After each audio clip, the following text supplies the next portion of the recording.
কথায় আছে সেবাই প্রকৃত ধর্ম।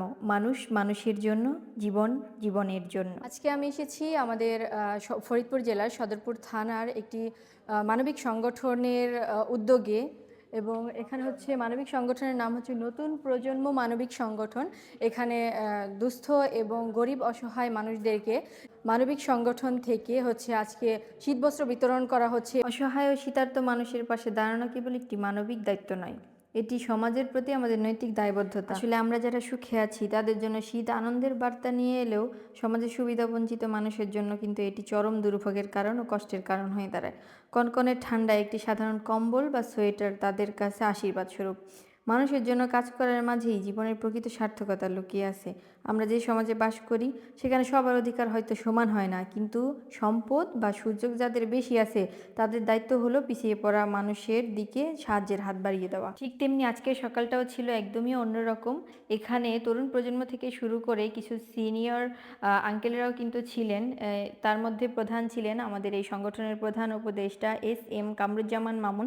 তিনি আমাদের এই মানবিক সংগঠনটাকে দীর্ঘকাল ধরে রেখেছেন এবং একটু একটু করে তার প্রচেষ্টায় কিন্তু এই সংগঠনটির সেবামূলক কাজগুলো বৃদ্ধি পাচ্ছে আগের তুলনায় অনেক বেশি। নতুন প্রজন্ম মানবিক সংগঠনের তরুণ এবং তরুণীরা কিন্তু সকলে মিলে ফরিদপুর জেলার প্রত্যন্ত অঞ্চল থেকে শুরু করে অসহায় পথচারী সকলের মধ্যে থেকে নিজের প্রচেষ্টায় এবং যার যার অবস্থান থেকে কিন্তু শীতবস্ত্র বিতরণে তারা এগিয়ে এসেছেন। শীতবস্ত্র বিতরণ কেবল একটি দান নয়, এটি হচ্ছে সহমর্মিতার বহিঃপ্রকাশ। আমরা বোঝাতে চাই যে আপনারা একা নন। আমরা সবসময় অসহায় পথচারী এবং সকল দুস্থ ব্যক্তিদের পাশে আছি। এই ঐক্যই আমাদের সমাজকে সুন্দর করে তুলবে। হয়তোবা আপনার অব্যবহৃত শীতবস্ত্রটি হতে পারে অন্য কারো উষ্ণতার আশ্রয়। শীতের আমেজ সবার হোক, উষ্ণতা ছড়িয়ে পড়ুক ঘরে ঘরে। তরুণরাই পারে একটি বৈষম্যহীন সমাজ গড়তে। এই ধারা যেন ভবিষ্যতে অব্যাহত থাকে, সবাই দোয়া করবেন। পরিশেষে একটা কথাই বলতে চাই, আসলে আমরা শুধু আজকের জন্য নয়, সব সময় বিপদে মানুষের পাশে থাকার মানসিকতা গড়ে তুলি।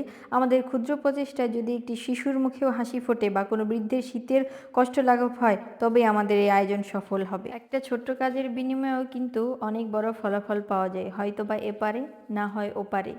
সবাই ভালো কাজের সাথে থাকবেন সবসময়। ভালো কাজ, সেটা হোক ছোট বা বড়, আপনার এই ভালো কাজের মাধ্যমে যদি সমাজের কোনো দুস্থ ব্যক্তি বা কোনো অসহায়ের মুখে যদি হাসি ফোটে, সেটাই হবে জীবনের পরম পাওয়া এবং প্রকৃত সুখ।